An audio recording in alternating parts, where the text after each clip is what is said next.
je suis Maurice Corben. Je suis arrivé au musée il y a fort longtemps, c'était en 1978 exactement. Bon, à la suite de différentes circonstances, ayant besoin de travailler, j'ai répondu à une petite annonce. À l'époque, c'était pas encore Internet, mais c'était, je crois, le 74.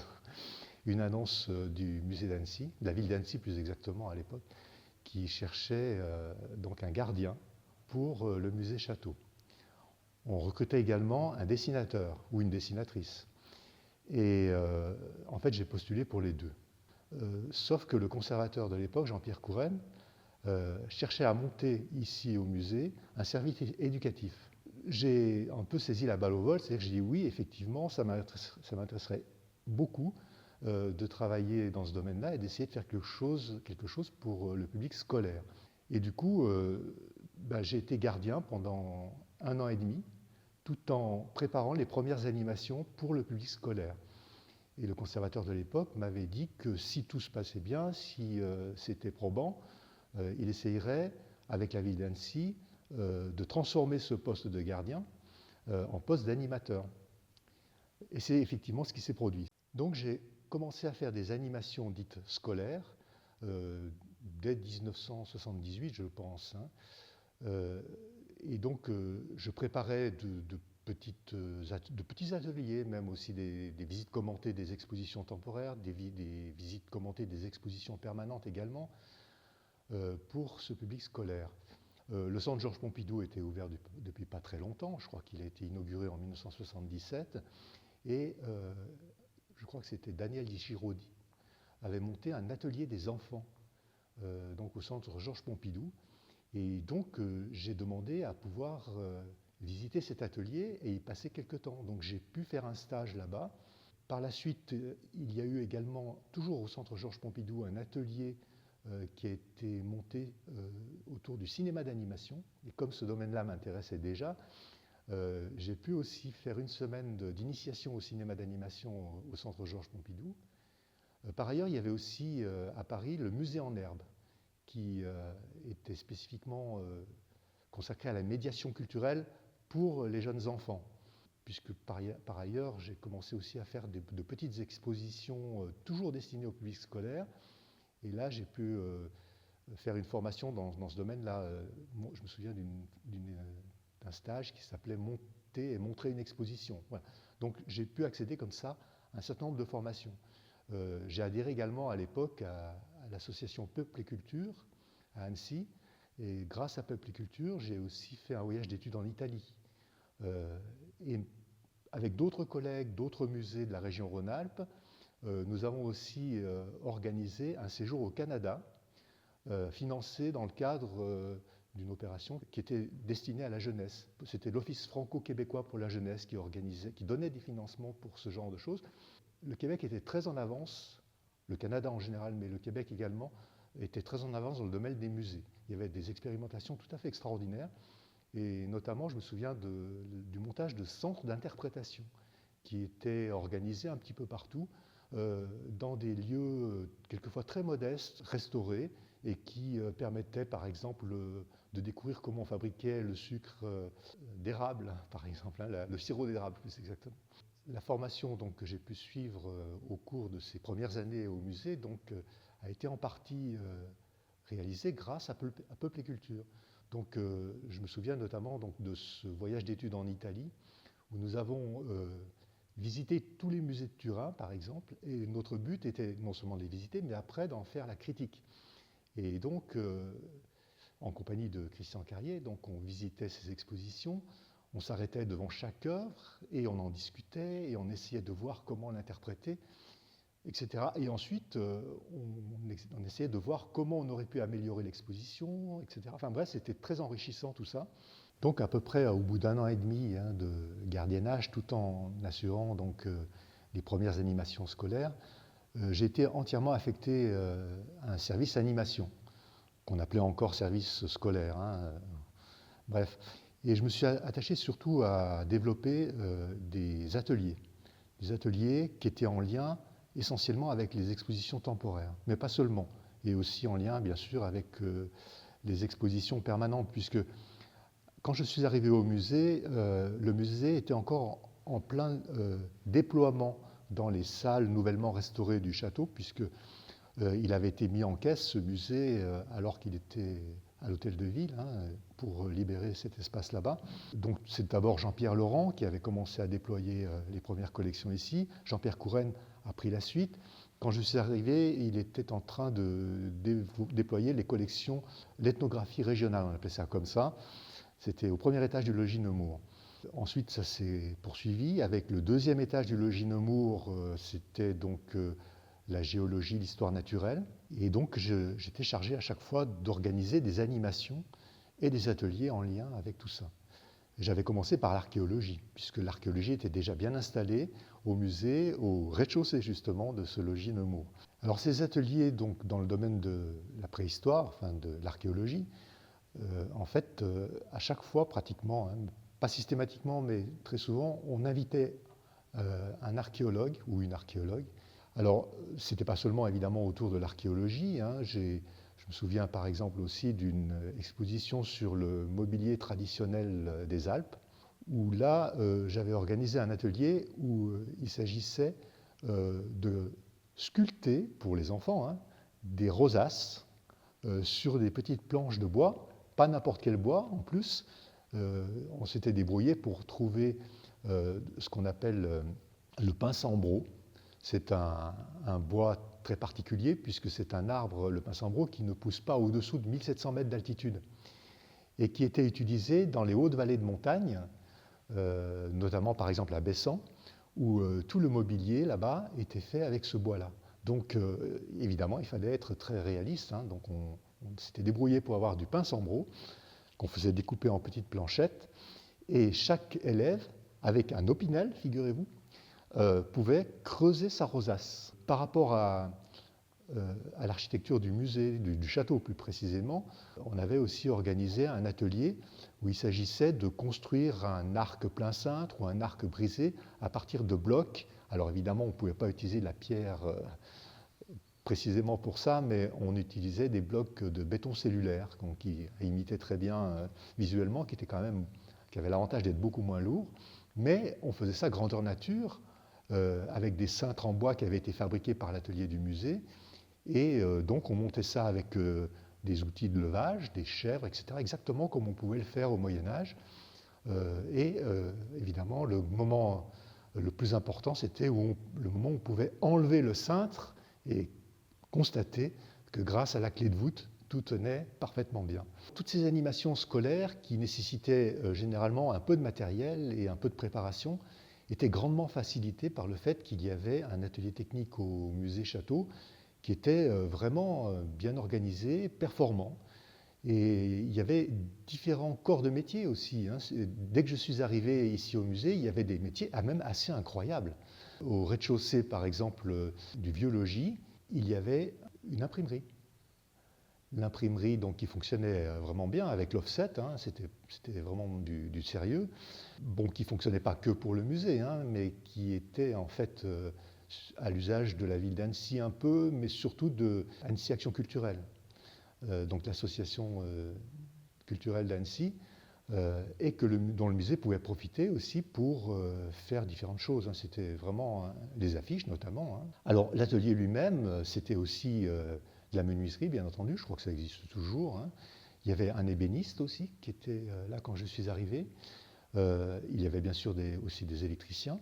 Et il y avait aussi un ferronnier d'art. À l'époque, c'était Godefroy Coissy, plus connu sous le nom de Gogo, qui ensuite a rejoint l'école d'art et qui a fini sa carrière à l'école d'art pour encadrer les élèves de l'école d'art dans le domaine du travail du métal, puisque son atelier était installé donc au logis Perrière, et le logis Perrière a ensuite été mis en chantier hein, pour être restauré. Mais quand je suis arrivé, le logis n'était pas encore restauré et l'atelier de ferronnerie était installé là-bas. L'atelier du musée, pour ce qui concerne les électriciens, ébénistes et menuisiers, je crois que ça servait exclusivement au musée pratiquement. Hein. Parce qu'il y avait beaucoup de choses à faire. On avait une politique d'exposition temporaire qui était très importante à l'époque, qui faisait au moins 3 expositions par an, je crois. Il y avait beaucoup de choses à construire. Et tout était construit. C'est que le mobilier même de l'exposition était construit ici.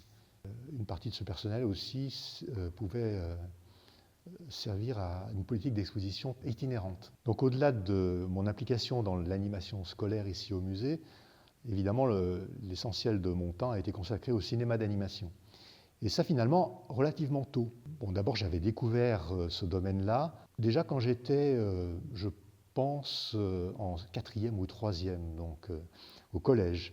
La classe avait été emmenée dans probablement une séance du festival, très, très certainement. Et là, j'avais été très impressionné par ce que j'avais pu voir. Quand je suis arrivé au musée, évidemment, le fait que le musée était très en lien aussi avec le festival, ce n'était pas le musée qui organisait précisément les expositions du festival, mais le directeur du festival de cette époque, à l'époque on parlait des JICA, des Journées internationales du cinéma d'animation, le directeur qui était à Paris, c'était à l'époque Raymond Maillet, venait une fois tous les 2 ans à Annecy pour ce festival.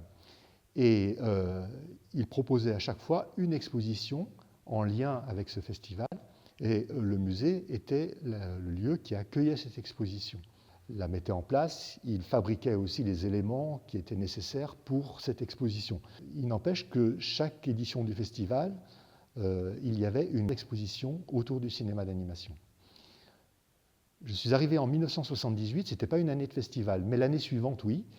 Et cette année-là, on a organisé au Palais de Lille une exposition sur un artiste tchèque très reconnu mondialement, Jiří Trnka.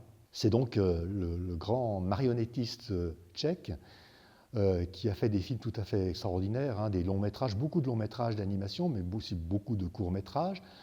Dans les courts métrages, il y a eu notamment ce film La Main qui a été primé à Annecy. Et ce film La Main, en fait, était une sorte, a été très très remarqué parce que il prenait vraiment la liberté de s'opposer au pouvoir de l'époque, donc en République tchèque. Ce n'était pas encore la République tchèque, c'était la Tchécoslovaquie, évidemment. On voyait une marionnette qui, effectivement, était prise en main par de véritables mains qui lui imposaient de faire des poteries, par exemple. Bref, c'est un artiste qui était manipulé par le pouvoir en place. Et ça, évidemment, ça a été très, très mal pris. Et Jiří Trnka a été un peu mis au banc de la société à ce moment-là, mais très remarqué justement en Occident. Alors Jiří Trnka, je crois, est décédé en 1969. Donc en 1979, c'était 10 ans après son décès. Donc on a pu organiser cette exposition au Palais de Lille. Là, les marionnettes étaient absolument superbes, il y avait des décors magnifiques. Et il se trouve que j'ai un petit peu participé à la mise en place de cette exposition, mais surtout, le conservateur de l'époque, Jean-Pierre Courennes, m'a proposé, en fait, puisque j'étais encore gardien à cette époque, de m'occuper plus spécifiquement du Palais de Lille, c'est-à-dire de l'accueil du public et du gardiennage dans ce lieu-là, mais également de faire aussi des animations scolaires autour de cette exposition. Et donc j'ai passé tout l'été en compagnie de Jiří Trnka, si je puis dire. Et pour moi, c'était assez fabuleux. Et donc j'ai découvert là un univers qui m'a passionné et qui m'a convaincu que je pouvais rester dans ce domaine-là, en fait, autant que possible, faire autant que possible des animations et travailler autour du cinéma d'animation. 2 ans après déjà, donc en 1981, le musée Château, et là du coup c'est vraiment le musée Château qui l'a organisé. Jean-Pierre Courennes avait pris l'initiative de cette exposition. Elle s'appelait Histoire et technique du cinéma d'animation. Il s'agissait de faire une sorte de rétrospective donc, de toute cette histoire de l'animation. Il se trouve qu'on avait eu au musée une subvention donc, du département de la Haute-Savoie pour faire cette exposition et en faire une version itinérante pour qu'elle puisse être accueillie dans différents lieux du département. Alors moi-même, j'avais participé déjà à la fabrication de cette exposition. Je me souviens avoir écrit un peu quelques textes pour son catalogue, réalisé quelques petits dessins aussi, petites animations, puisqu'il s'agissait de parler des jouets d'optique du pré-cinéma, zootropes, praxinoscopes, etc. J'avais bien sûr aussi organisé un atelier pour les enfants où chacun pouvait repartir avec un appareil de ce genre, hein. Mais surtout, à la fin de cette exposition, donc, la version itinérante devait être montée dans différents lieux du département. Et là, Jean-Pierre Courenne m'a confié cette mission donc d'accompagner cette exposition et de la monter, de préparer son installation dans différents lieux. Alors je me souviens notamment, par exemple, d'être allé l'installer à Annemasse. Et à cette époque, le directeur de la MJC d'Annemasse, c'est là que l'exposition a été installée, s'appelait Jean-Luc Zibéras, devenu par la suite le directeur du Festival d'Annecy. C'est lui notamment qui a initié l'organisation d'un marché du film. Donc j'avais monté cette exposition dans différents lieux du département et du coup ça m'a mis un peu le pied à l'étrier, si je puis dire, hein, par rapport au montage d'expositions et à la gestion de cette question d'itinérance des expositions. Et ça, j'ai continué à le faire pendant très longtemps, puisque dans les années suivantes, j'ai pu aussi, alors là je me suis chargé entièrement du montage, de la réalisation de cette exposition, même de sa conception. C'est une exposition que j'avais appelée l'art du mouvement, et qui a aussi été diffusée comme ça dans différents lieux du département, mais non seulement du département, mais comme ça avait intéressé beaucoup de monde, surtout au moment du festival, du coup, cette exposition itinérante, comme celle précédente, donc Histoire et technique du cinéma d'animation, j'ai pu la proposer à différentes villes à travers la France. Et j'ai pu donc monter ces deux expositions dans différents lieux, hein, dans la région parisienne, etc., etc. Et même à l'étranger un petit peu. Je me souviens par exemple d'avoir monté une exposition en Allemagne, à Stuttgart, d'avoir monté en Suisse, c'est pas très loin, à Lausanne. Alors à ce moment-là, donc j'étais complètement libéré des tâches de gardiennage, hein. Je m'occupais exclusivement donc de l'animation scolaire ici au musée, mais toujours hein, de toutes les animations scolaires des différentes expositions, et plus particulièrement du cinéma d'animation, et en plus de la réalisation d'expositions et de leur itinérance quand c'était le cas. En fait, j'ai été animateur tout en faisant ce travail de, disons, entre guillemets, de commissariat d'exposition, hein, jusqu'en 1998, non, jusqu'en 1995, puisque c'était, oui, voilà, j'allais oublier ce moment très important, c'est en fait le centenaire du cinéma d'animation. On avait décidé de faire une grande exposition ici au musée Château, qu'on avait appelée Cinémagie. Annecy avait pu obtenir d'Antony une aide pour cette exposition, parce qu'il fallait quand même pas mal de moyens pour la mettre en place, et à la condition, bien sûr, qu'elle soit ensuite montée à Antony. Donc, à nouveau, une exposition itinérante. Et cette exposition, donc, je m'en suis chargé entièrement de A à Z, et il se trouve qu'à ce moment-là, Jean-Pierre Courenne était déjà parti, et Jean-Pierre Courenne a quitté le musée en 1993, et donc a été remplacé par William Sadet. Donc William Sadet ne connaissait pas encore le domaine du cinéma d'animation. Il m'a laissé entièrement libre pour monter cette exposition. J'ai pu donc, à la suite de cette exposition qui avait eu quand même pas mal de succès à Annecy, en faire une version itinérante, qui a d'abord été montée donc à Antony, dans la région parisienne, et ensuite dans différentes villes, encore une fois, en France, mais aussi à l'étranger. Et là, j'ai pu la monter jusqu'au Brésil, donc à Rio de Janeiro, et par la suite au Pérou même, à Lima.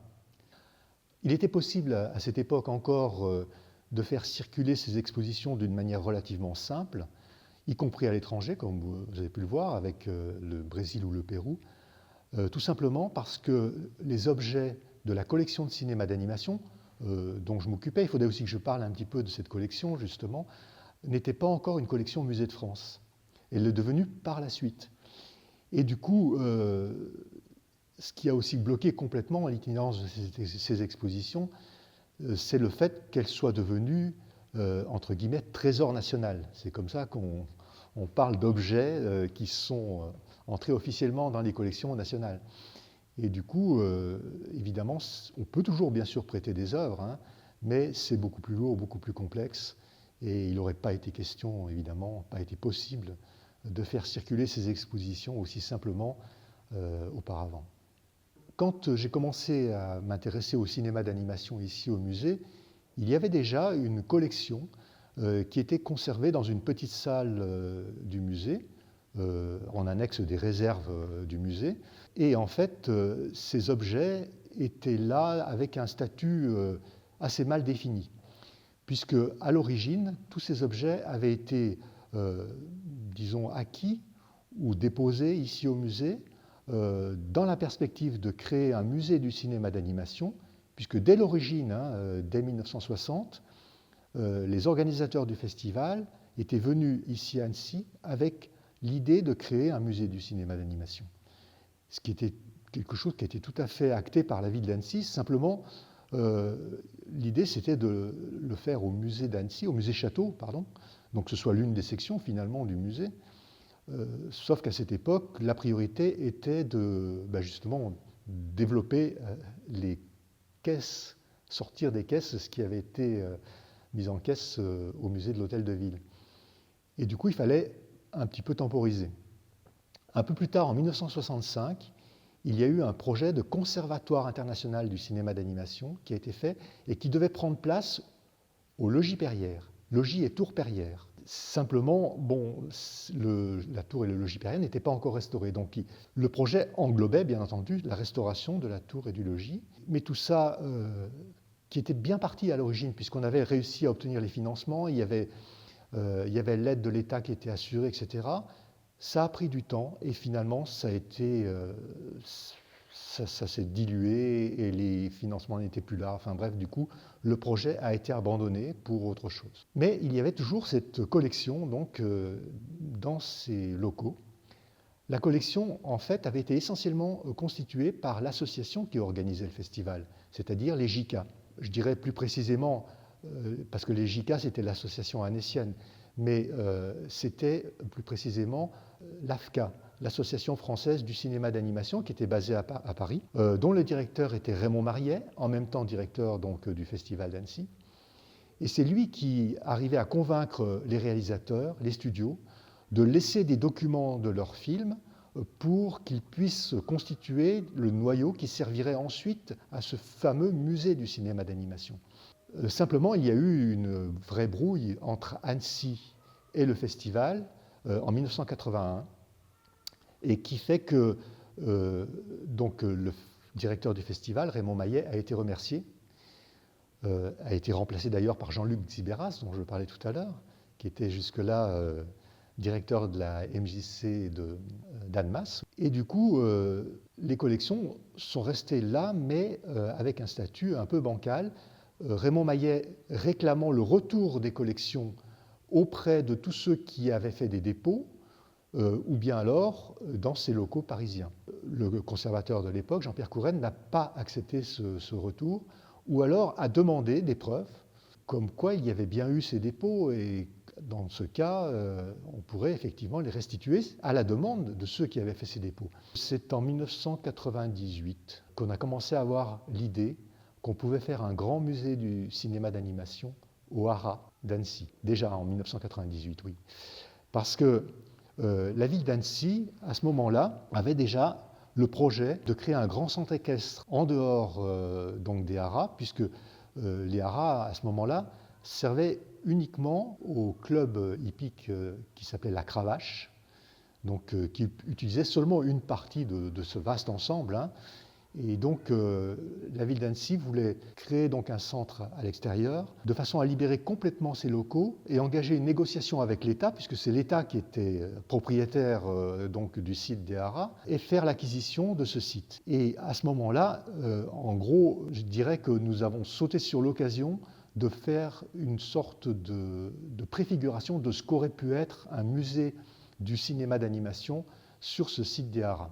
Et donc, j'ai été chargé, encore une fois, par le directeur du musée, à l'époque c'était donc William Chazadeh, de faire ce premier projet. Il a été, je crois, présenté à la ville d'Annecy en 1999, sauf qu'évidemment, rien n'était encore fait, et surtout, même si le projet a été, disons, favorablement accueilli, il y a eu très rapidement des problèmes entre la ville d'Annecy et l'État. L'État réclamant une somme d'argent que la ville d'Annecy n'était pas en mesure ou ne souhaitait pas mettre pour l'acquisition de ce site. Et les choses ont traîné en longueur très longtemps. Il a fallu attendre finalement, alors je ne sais plus quelle année, pour que le site devienne enfin propriété de la ville d'Annecy. Mais entre-temps, on avait ce projet et on cherchait un lieu pour l'accueillir quand même. Et alors, après plusieurs hésitations hein, et tentatives, finalement, c'est au Conservatoire d'art et d'histoire, donc l'ancien séminaire, ici, tout près, qu'on a décidé de mettre en place ce qu'on appelait à l'époque plutôt une préfiguration hein, de ce qu'aurait pu être un musée du film d'animation, et puis qui est devenu, évidemment, plus tard, le musée du film d'animation. Voilà, mais qui normalement aurait dû être développé dans d'autres salles de ce même bâtiment. Hein. Il était question de l'accueillir dans les autres salles qui étaient encore disponibles à ce moment-là, mais il y avait beaucoup de choses qui étaient... Enfin, beaucoup de structures se partageaient ce bâtiment. Hein. Et finalement, bon ben, je sais que maintenant le musée du film d'animation est fermé, mais arrive apparemment très prochainement le musée du film d'animation sur le site d'IARA, mais seulement sur une partie du site, ce qui était quand même un peu loin du projet d'origine. Je voyais les choses en grand et j'imaginais que le site serait entièrement occupé, pas seulement pour le musée d'ailleurs, mais aussi pour accueillir donc, les bureaux du festival, hein, évidemment. Puis ces collections donc, qui étaient en partie à Paris, dans les locaux de l'AFCA, et en partie ici à Annecy, donc très longtemps, il y a eu cette tension qui empêchait ces collections de retrouver une certaine unité. Mais finalement, on a réussi à obtenir le dépôt de l'ensemble des collections de l'AFCA, ici, donc au musée d'Annecy. Les JICA étaient une association. À quel moment on a commencé à parler de CITIA ? Bon, je pense que c'était au début des années 2000. C'était quand on avait justement ce grand projet qui tournait autour de l'animation, mais pas seulement donc, du festival, mais aussi d'avoir un pôle économique ici à Annecy autour de l'animation. Et donc on a commencé à parler de Centre international du cinéma d'animation. Alors c'était même un peu différent, on parlait des centres des techniques et de l'image animée. Enfin, on trouvait différentes manières de décliner ce sigle. Et c'était aussi lié au fait que les JICA, donc, finalement, ont été dissous. Ça a été lié aussi à un changement de locaux, hein, puisqu'ils se sont installés au Conservatoire d'art et d'histoire à ce moment-là. Auparavant, pendant un certain temps, ils ont été installés dans une des classes désaffectées qui était donc, alors c'était l'école qui est en face l'école primaire qui est en face du lycée Berthollet, là, je ne sais plus comment... L'école Carnot, oui, c'est ça. Très tôt, hein, dans les années 1980, j'avais eu besoin de contacter des artistes un peu partout à travers le monde. Et je pense notamment à l'exposition dont je parlais tout à l'heure, qui s'appelle L'Art du Mouvement. Et là, je me souviens d'avoir eu des prêts nationaux et internationaux de 80 artistes et studios différents. Donc c'était assez considérable. Donc il a fallu entrer en contact avec tous ces artistes et ces studios. Et pour ça, j'ai été très aidé par une personne importante dans le domaine de l'animation à Annecy à cette époque. C'était Nicole Salomon. Nicole Salomon qui avait été cofondatrice du studio, de l'atelier d'animation d'Annecy et de Haute-Savoie. Mais évidemment, Nicole Salomon a quitté ce studio depuis déjà pas mal d'années. Et elle avait des relations privilégiées avec des artistes partout à travers le monde. Du fait de son implication dès l'origine du festival et de sa pratique courante de l'anglais, puisque je crois qu'elle était à l'origine professeure d'anglais. Donc elle a été chargée très tôt par le festival de prendre tous ces contacts internationaux. Nicole Salomon a été vraiment importante pour m'ouvrir des portes, en fait. Elle avait des contacts, je me souviens, privilégiés avec notamment les réalisateurs russes. Grâce à elle, donc, j'ai pu avoir des prêts de réalisateurs importants, hein. Notamment, par exemple, bon, il y avait bien entendu Yuri Norstein, mais il y avait aussi Alexander Petrov qui a eu un grand prix au Festival d'Annecy. Voilà, donc j'ai eu des relations importantes avec tous ces gens-là, en partie grâce à Nicole Salomon. Donc tout ce parcours, évidemment, est jalonné de pas mal de bons souvenirs, de choses qui restent vraiment à cœur, d'amis aussi qui se sont faits au fil du temps. Alors, je pourrais commencer peut-être par un couple de cinéastes suisses. Donc, c'était vraiment dans les années 80, hein, vers le milieu des années 80. Donc, j'ai pu faire la connaissance de pas mal de cinéastes suisses, puisque toujours grâce à ces formations que je pouvais organiser pour me perfectionner, j'étais allé faire un stage, alors là aussi, en 2 fois, je crois, à Lausanne, chez un cinéaste qui s'appelait Robbie Engler, dans un atelier qui se nommait Animagination. Et là, donc, j'ai rencontré pas mal de cinéastes suisses, donc Robbie Engler, bien sûr, mais aussi un couple de cinéastes tout à fait extraordinaires, Ernest et Gisèle Ensorge.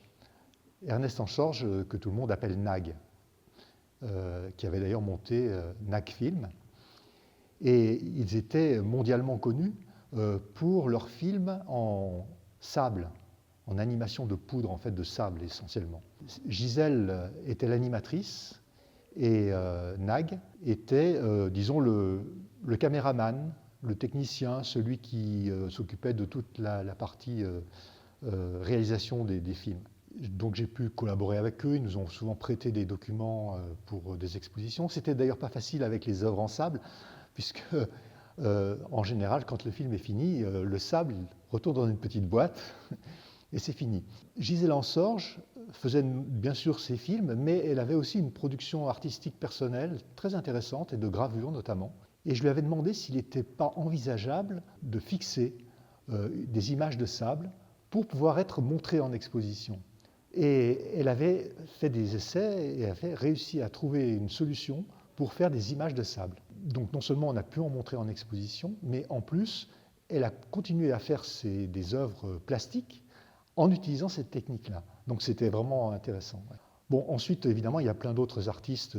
Il y en a avec lesquels j'ai eu des relations intéressantes et quelquefois un peu extraordinaires, à la limite du bizarre. Je pense par exemple à quelqu'un comme Jan Švankmajer, grand artiste tchèque. Alors, puisque nous avions fait une grande exposition, je crois que c'est en 2003, sur le travail de ce couple, c'était également un couple d'artistes, Eva Švankmajerova, c'est comme ça qu'on doit dire, et Jan Švankmajer.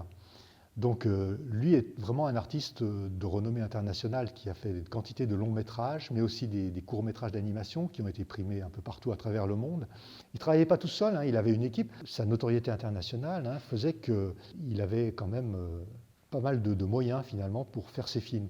Il avait surtout percé d'un point de vue international avec le film Alice, donc un long métrage qui lui aussi a eu le prix du long métrage au Festival d'Annecy.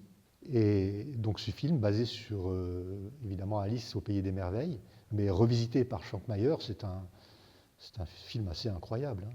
Il a eu le grand prix du Festival d'Annecy, donc avec son long-métrage Alice, mais c'est un des rares aussi à avoir eu un deuxième grand prix au Festival d'Annecy, avec son film Les possibilités du dialogue, et qui lui était réalisé en animation de pâte à modeler. Pas seulement de pâte à modeler, hein, puisqu'il y a aussi des animations d'objets, il y a beaucoup d'autres choses dans ce film. Mais voilà, il s'est fait connaître vraiment par ces films-là à l'origine d'un point de vue international. Simplement, il était assez vite mis de côté. Hein. Quand nous sommes allés donc, à Prague, alors du coup, là j'en ai pas parlé, mais c'était avec Jean-Luc Ziberas, le directeur du festival, quelques années auparavant, en 1988. Et je me souviens d'ailleurs, puisqu'on avait une interprète qui nous avait été désignée par le gouvernement. Les studios de cinéma, en fait, c'était, je me souviens, sur une colline qui s'appelle Barrandov, et nous avons été accueillis vraiment royalement. On nous a fait visiter les studios, etc. Et il y avait une bonne part des studios qui étaient consacrés à l'animation, des studios qui avaient été montés par Jiří Trnka, dont je parlais tout à l'heure.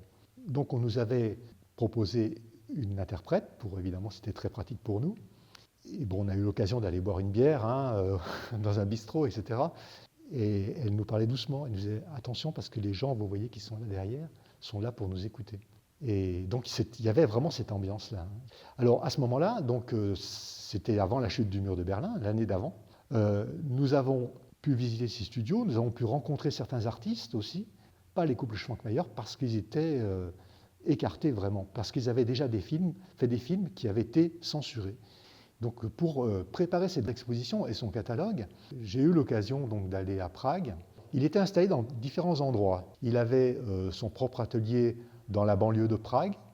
Il avait sa maison, qui était une sorte de maison d'artiste, musée un peu. Il accueillait des gens volontiers chez lui. Et puis, il avait aussi acheté un château, à peu près à 130-150 km de Prague, le château de Stankov. Et là, il ambitionnait d'y faire une résidence d'artiste. Jan Švankmajer est surtout un artiste surréaliste. Sa femme, elle, était aussi peintre. Je dis assez extraordinaire parce qu'on était vraiment dans un univers surréaliste chez eux. mais partout. C'était assez incroyable. La maison donc, des Schwankmajer à Prague était une ancienne boutique d'alchimistes. C'est au pied du château de Prague, il y a plein de petites ruelles. Et à l'époque de Rodolphe II, qui était l'empereur du Saint-Empire romain germanique, il était passionné par l'alchimie et par toutes les choses un peu extraordinaires. C'est lui notamment qui a fait venir Arcimboldo chez lui à Prague et qui a fait les fameuses peintures à partir de fleurs, de fruits, etc. pour symboliser le printemps, l'été, l'automne. Et d'ailleurs un portrait de Rodolphe II fait par Arcimboldo de cette manière-là, avec des fleurs. Et donc, il était passionné par l'alchimie. Il avait fait installer donc plein d'alchimistes un peu partout au bas du château. Et les Schwankmajer se sont installés dans une boutique comme ça. Ce n'est pas un hasard, c'est-à-dire que Schwankmajer se considérait, lui, vraiment comme un alchimiste. Pour lui, l'animation, c'est une manière de faire de l'alchimie, de transformer donc de la matière inanimée en chose vivante. Je crois que celui qui en a le mieux parlé, c'est Pascal Vimenet. Il a écrit plusieurs ouvrages sur le cinéma d'animation, et je crois que dans le dernier, ce qu'il appelle les abécédaires sur le cinéma d'animation, donc dans le dernier, vers la fin de l'alphabet, il y a les S, donc il y a Schwankmajer. Il parle beaucoup de cette expérience, puisqu'il m'avait accompagné à ce moment-là pour ces rencontres avec le couple de Schwankmajer. Et ensemble, nous avons d'ailleurs fait le livre catalogue qui accompagnait cette exposition, qui avait d'ailleurs aussi un prix du CNC, prix du livre d'art et d'essai, qui était aussi la première collaboration avec la maison d'édition, les Éditions de l'Œil, avec laquelle nous avons par la suite réalisé plusieurs catalogues d'expositions, notamment un catalogue sur Raoul Servet, sur Valerian Borovtchik. Donc justement, on pourrait aussi en dire deux mots, parce que ça aussi c'était une rencontre assez extraordinaire. Nous avions fait une exposition sur son travail en 1997 ici au musée. Et donc pour l'occasion, j'avais été évidemment l'interviewer, le rencontrer, préparer toute cette exposition qui avait finalement abouti aussi par l'acquisition d'une collection assez importante autour de ses œuvres. Il avait été très connu et très reconnu dans les années 60-70 pour son travail. Il avait fait notamment un long métrage qui était une vraie performance à l'époque en animation de papier découpé, le théâtre de Monsieur et Madame Cabal. Cet artiste était tout à fait à part, vraiment assez extraordinaire. Pour les auteurs, je pourrais encore parler de Jean-François Laguilloni, puisque là, on a eu aussi une relation assez intense et particulière. Mais je pense aussi au studio Hardman, puisque dans les années 2000, au début des années 2000, nous avions fait une exposition à Hardman, qui m'a donné l'occasion d'aller visiter leur studio en Angleterre et d'avoir d'excellentes relations avec eux, notamment avec Peter Lord, qui est venu ici au musée, qui était l'un des fondateurs du studio. À propos de Valerian Borovtchik, je pourrais raconter une petite anecdote. Pour l'exposition que nous avions organisée ici au musée en 1997, nous avions fait également un catalogue. On faisait rarement un vrai catalogue d'exposition, mais plutôt un livre, c'est-à-dire qui permettait à la fois de présenter des documents qui étaient exposés, mais pas exclusivement, et aussi de mettre pas mal de textes, de faire intervenir des gens extérieurs. Et donc, Valerian Borovtchik était très, très méticuleux, mine de rien, et il voulait faire la maquette très précise de ce bouquin. Non seulement la maquette, mais aussi contrôler un petit peu tous les textes qui seraient présentés dans ce bouquin. Il devait y avoir notamment une nouvelle que lui-même avait écrite, je crois qu'elle s'appelait « L'oreille signée Vincent », à propos de Vincent van Gogh, où un richissime personnage avait récupéré l'oreille de Vincent et l'avait mis dans un coffre-fort en espérant que ça ferait un jour une fortune. J'avais proposé, moi, de faire un texte d'introduction pour ce bouquin, mais j'avais l'angoisse de ce qu'il allait pouvoir me dire, parce que, évidemment, il était très, très regardant. Alors, il avait été enthousiasmé par ce que j'avais écrit, donc j'étais très content. Mais par contre, il a refusé que je mette de date de naissance. Est-ce que c'était par coquetterie? Je ne sais pas. Moi, je n'avais pas vraiment non plus sa date de naissance, donc du coup, je lui avais demandé.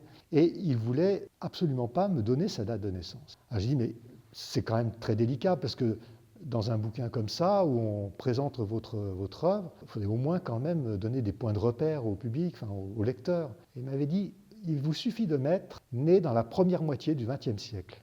Et vous pourriez vérifier dans le bouquin, c'est marqué ça, « né dans la première moitié du XXe siècle ». Après mon arrivée ici au musée, en fait, le château était encore en pleine restauration. Les ailes principales, depuis enfin le vieux logis au centre, le logis Nemours et le logis neuf étaient restaurés. Mais on allait attaquer, quand je suis arrivé, la restauration du chemin de ronde et du premier étage de la tour de la Reine. Et un peu plus tard, donc, il y a eu la restauration donc, de la tour et du logis Perrière. Les premières années ont été quand même jalonnées par pas mal de chantiers. Après, dans les endroits du château qui m'avaient marqué et que j'aimerais beaucoup, justement, c'est la tour de la Reine. Parce que il y a une petite porte qui donne accès à un escalier tout en molasse et qui est aménagé entièrement dans l'épaisseur du mur. L'épaisseur du mur de la tour est assez importante, c'est 4 mètres je crois à la base. Et donc on peut monter à l'étage supérieur et puis aussi tout en haut, jusque sous la charpente, par ce petit escalier en colimaçon où on peut passer qu'une seule personne à la fois, hein, c'est très étroit. Et cet escalier, moi, m'a toujours plu.